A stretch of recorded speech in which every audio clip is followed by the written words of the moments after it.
Andrea Plamondon, merci d'avoir accepté mon invitation d'entrevue. Comment vas-tu?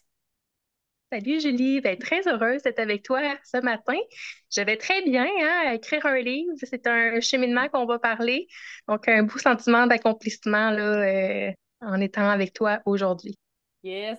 Puis, comme tu l'as dit d'entrée de jeu, aujourd'hui, on va parler de ton processus d'écriture, de qui tu étais avant, de qui tu es devenu, évidemment, à travers l'écriture.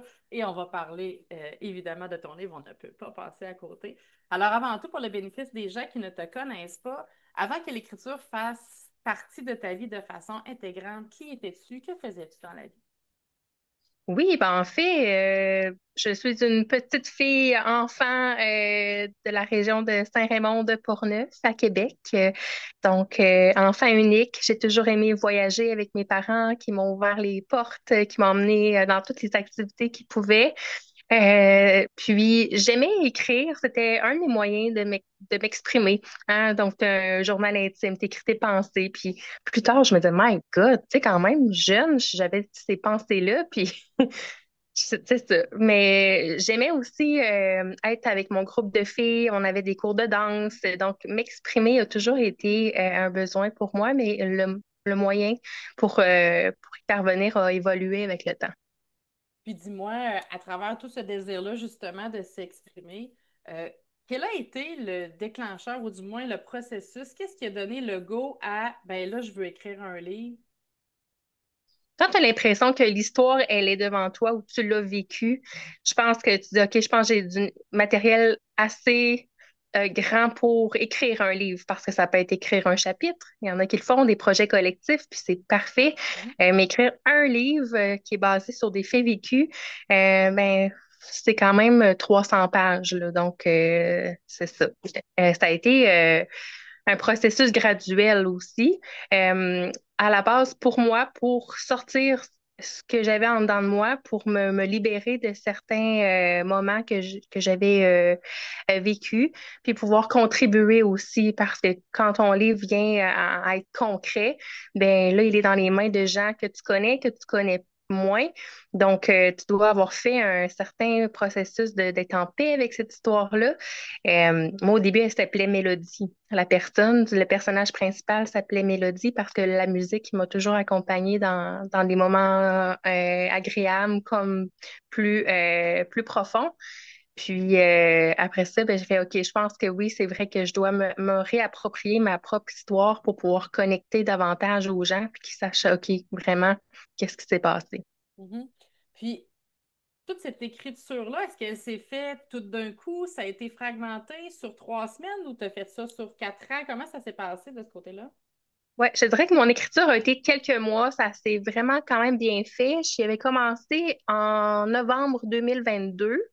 Puis après ça, ben, j'ai vécu un deuil périnatal. Donc, c'est ajouté un chapitre qui est mon étoile, parce que des bébés qui décèdent après 20 semaines de grossesse, ben, on les appelle les bébés étoiles. Puis ben, c'est ce qui guide les navigateurs aussi. Donc, je me suis dit, mon Dieu, c'est tellement aligné que aussi à parler de ce sujet-là qui est encore tabou. Parce que ben, y a aucune maman qui veut et qui mérite de vivre ça, sauf que ben, on vit beaucoup de solitude, de honte, de culpabilité. Qu'est-ce qu'on a fait de mal ou qu'est-ce qu'on a fait de mal pour mériter de vivre quelque chose comme ça? Mais c'est ça, la navigatrice, en fait, en partie, c'était de vouloir euh, libérer la voix de la femme aussi. Là, j'ai comme un flash en me disant, parce qu'on a parlé évidemment bon, de la navigatrice et il s'est rejoint évidemment le gardien de phare, mais on va y venir un peu après. Euh, une fois que tu as écrit ton livre et tout ça, tu as approché une maison d'édition. Comment ça s'est passé de ce côté-là? Oui, ben moi, je fais partie d'un réseau d'entrepreneurs féminins, puis il y avait une éditrice qui était dans ce réseau-là. Je faisais confiance à une fille qui était déjà auteure avec elle. Donc, je me disais, ah, ben, je vais entrer aussi dans le processus. Si elle, elle lui a fait confiance, ben moi aussi, je vais lui faire confiance. Donc là, j'ai fait le processus et tout ça. Ça a été un peu compliqué. Beaucoup plus que ce que je m'imaginais. Un bout de temps, je pensais que mon livre n'aurait jamais naissance, en fait. Mais moi, ce livre-là, c'est pour rendre tangible la présence de mon fils en partie. Donc, pour moi, c'était très important d'aller jusqu'au bout, puis d'avoir quelqu'un qui me représente bien aussi si je suis partant en vacances ou si je ne suis pas dans des événements ou dans des salons, sur qui je peux compter, qui sont mes piliers, mes personnes fortes dans ma vie, fort comme un fort, là, Phare. Ben, les personnes fortes aussi, là, parce que ça va souvent ensemble. Puis elle ne correspondait pas du tout à la personne que je voulais collaborer à long terme. Donc, après le deuxième contrat, parce que quand la première édition de mon livre était prête à aller en impression, ben, elle m'a dit, tu dois aller retourner dans ton cœur et réécrire ton histoire. Alors que moi, je pensais que ça allait être prêt à ce que ça soit publié. OK. Donc là, j'ai fait, OK, on n'est pas à ma place pantoute, là. Euh, Puis, ben, c'est ça. Après ça, j'ai fait, OK, je pense que là, ça n'est plus aligné.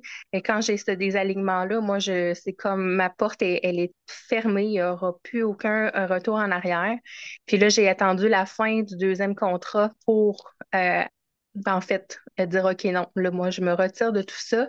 Et ben là, entre-temps, j'ai rencontré Jérémy lors d'un événement avec des entrepreneurs parce que moi, je créais un environnement. Dans le fond, ce que j'avais compris aussi qui était quand même euh, logique, c'est que, ben, André, les gens vont vouloir attendre ton livre. Donc, crée-toi un environnement. Donc, j'ai créé un podcast. Je me suis inscrite dans des réseautages pour entrepreneurs. J'ai connecté avec toutes sortes de personnes pour faire connaître qu'est-ce qu'est la navigatrice, dont Jérémy. Je lui ai expliqué qu'est-ce que je vivais.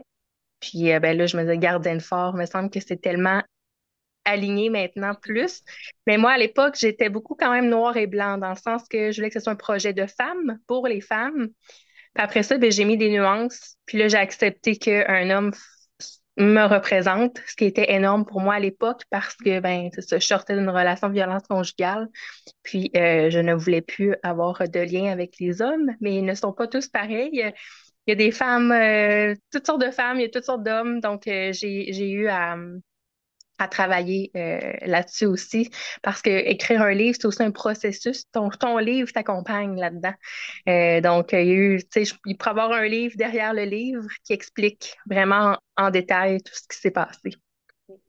Puis, à travers toute cette résistance-là de travailler avec des hommes, et c'est correct, on comprend évidemment le processus, une fois que tu as passé par-dessus cette résistance-là, comment ta relation s'est développée avec Jérémy à travers le Gardien de Phare et tout notre processus pour aller en édition? Oui, en fait, donc quand j'ai écrit à Jérémy, je dis ben allô Jérémy, mon livre il est prêt. Je n'ai pas fait toutes les étapes régulières que les gens qui sont accompagnés par lui font, mais j'ai dit si ça peut être aligné pour toi aussi, ben le voici. Donc il l'a lu, on a parlé, je lui ai expliqué là, ce que j'étais en train de vivre et que plusieurs auteurs autour de moi aussi vivent en ce moment la même histoire, une histoire similaire, mais ça c'est un on pourra faire une autre entrevue là-dessus plus tard. Donc, pour Jérémy, ben, c'est ça. Tu sais, on apprend à se connaître, en fait, hein, parce qu'on se connaît pas beaucoup. Donc, c'est quelqu'un que je considère bienveillant dans son approche. Il est humain, il est à l'écoute des gens. Euh, donc, moi, c'était beaucoup dans le sens le gardien de phare, puis la navigatrice, ben, ça devait naturellement aller ensemble. Mhm. Donc, on apprend à se connaître tout le monde avec nos forces, avec nos points à travailler aussi. Donc, voilà. Qu'est-ce qui a été, Andreev, ton défi à travers justement le fait de travailler avec une nouvelle maison d'édition, de devoir un peu recommencer ce processus-là? Ça a été quoi ton plus grand défi à travers ça? Ben, je pense que c'est de se mettre de l'avant. C'est de faire, nous, on croit là, pourquoi qu'on a écrit le livre, on connaît notre histoire, on l'a vécu, mais quelqu'un qui part du néant, dans le sens qu'il n'a aucune idée de qu'est-ce qui s'est passé, ben, c'est de faire connaître. Puis à chaque fois qu'on en parle, ben, ça nous remet dans notre histoire aussi. C'était une façon pour moi de tourner la page sur quelque chose de, de quand même actuel parce que c'est beaucoup d'actualité, les enjeux qui sont décrits là-dedans. Euh, mais en même temps, le désir de contribuer est plus grand que le désir de juste tourner la page, pas en parler, puis je n'aurais pas pu et j'aurais pas été complète. Pour moi, c'était vraiment important de, de dire, ben, s'il y a quelqu'un qui vit en ce moment ce que moi j'ai vécu il y a 2, 3, 4 ans, euh, puis voici les mots que j'aurais aimé entendre, voici le livre que j'aurais aimé lire euh, plus tôt. Donc, c'est ça. Puis dis-moi, à travers justement tout ce processus d'édition-là arrive la deuxième impression avec le logo évidemment de la maison d'édition Un million de rêves.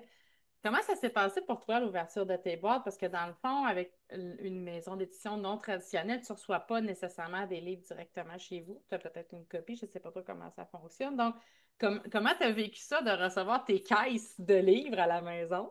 Mais regarde mon visage, Oui! c'est comme ça que je me suis, je partais à rire. Moi, j'adore rire, là, mais quand j'ai vu le camion de livraison arriver avec les 8 caisses, j'ai fait, oh là là, des frissons. Moi, je fonctionne aux frissons, mais je mon Dieu, merci, monsieur, tu sais, de venir me porter ça aujourd'hui. Fait que, tu sais, oui, je suis auteur, là, là, là. Puis ça, tu sais, fait que ça fait une conversation qui est intéressante, mais ouvrir la boîte, là, t'en vois pas juste un, t'en vois 30, 40, puis là, ils sont tous alignés après, tu sais, wow, c'est comme, hey, je l'ai fait.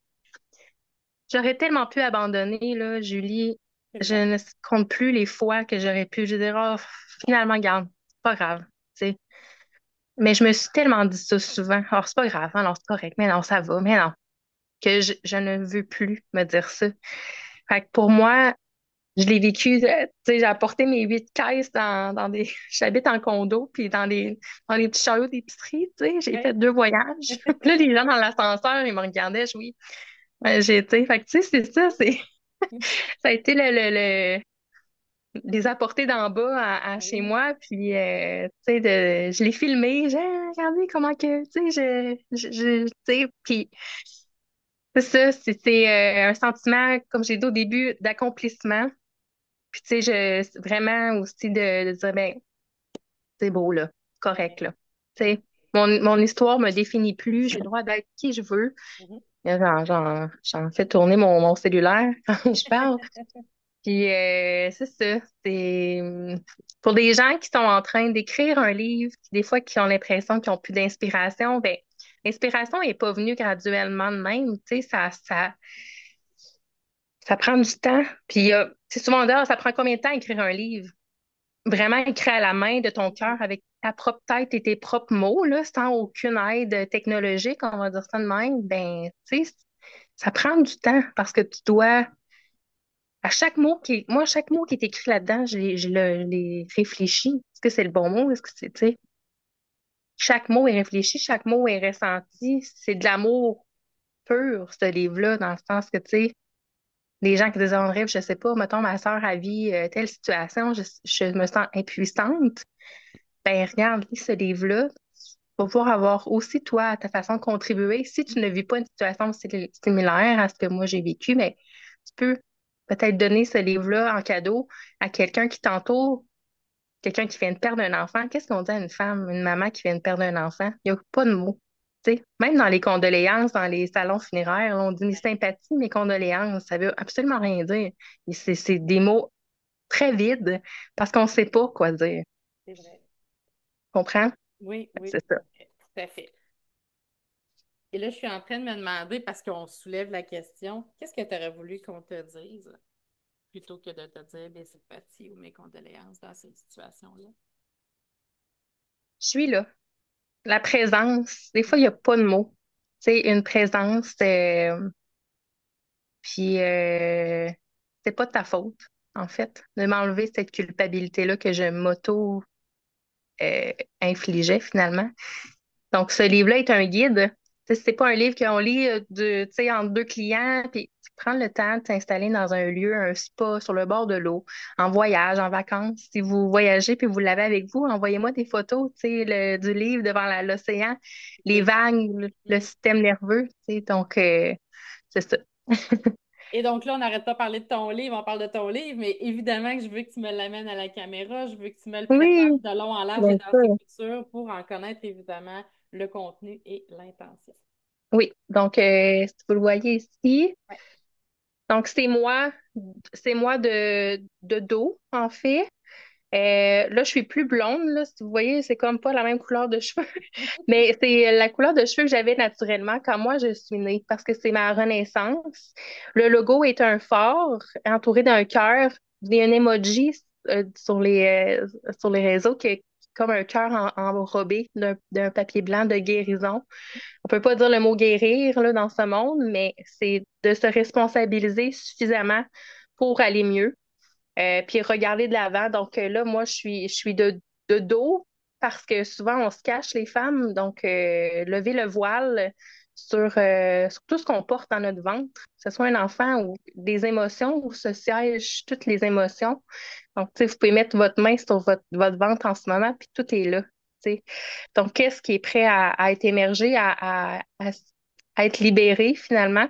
Moi, ben, je regarde vers le fleuve Saint-Laurent. Je suis à la Marinette Cap-Rouge, sur l'image.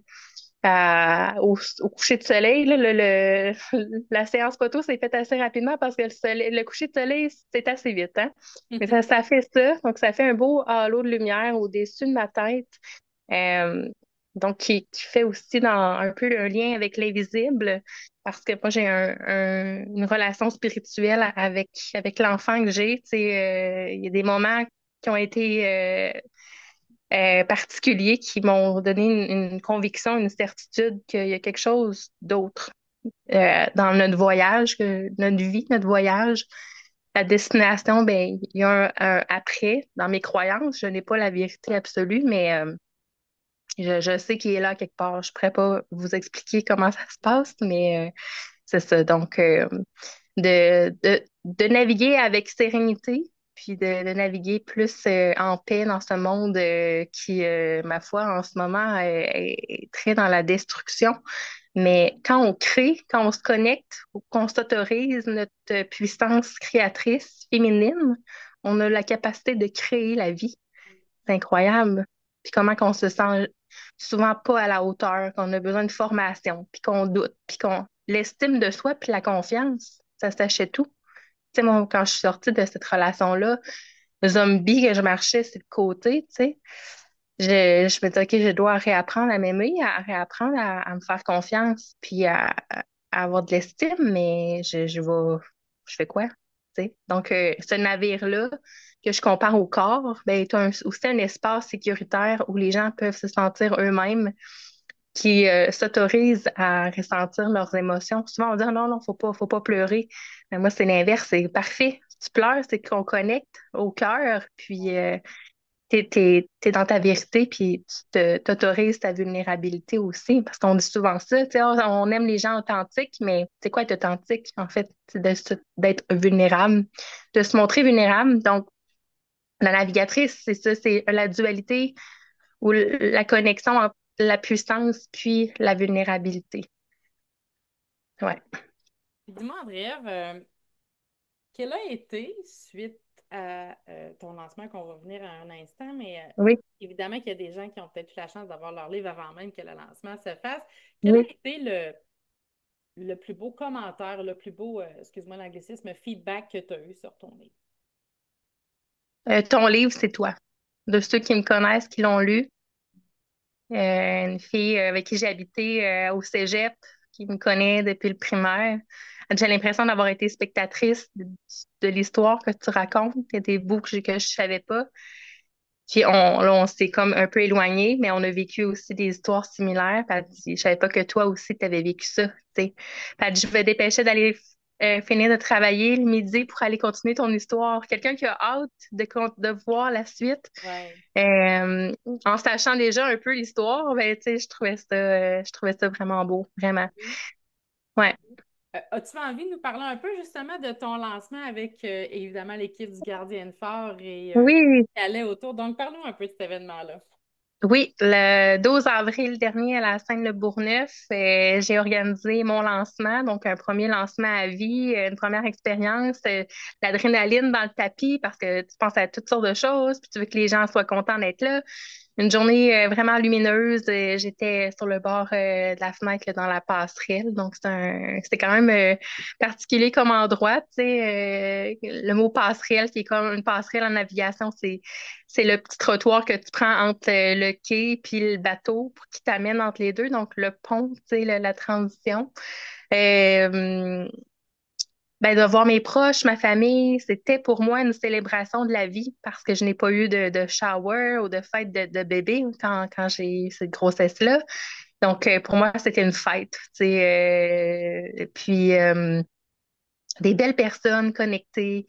Euh, Puis c'est ça, ça a été bien agréable de vous voir aussi, les trois, parce qu'on parle beaucoup de Jérémy, mais tu sais, il y a aussi vous deux, là, il y a deux de toi, puis une autre Julie qui travaillait de près avec lui.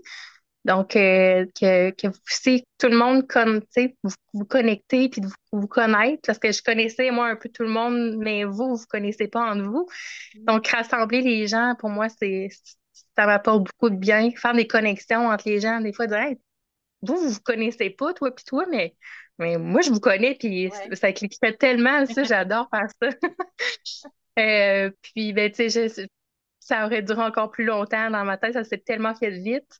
Ouais. Mais c'est une première belle expérience qui m'a, tu sais, après ça, j'ai décanté, je fais bon, OK, telle chose, si c'était à recommencer, qu'est-ce que je ferais Mhm. autrement peut-être. Moi, c'est vraiment la vente, me mettre de l'avant qui me challenge encore beaucoup. Tu sais, dans le fond, la vente, c'est une transformation, puis c'est ce que je fais, vouloir transformer des vies.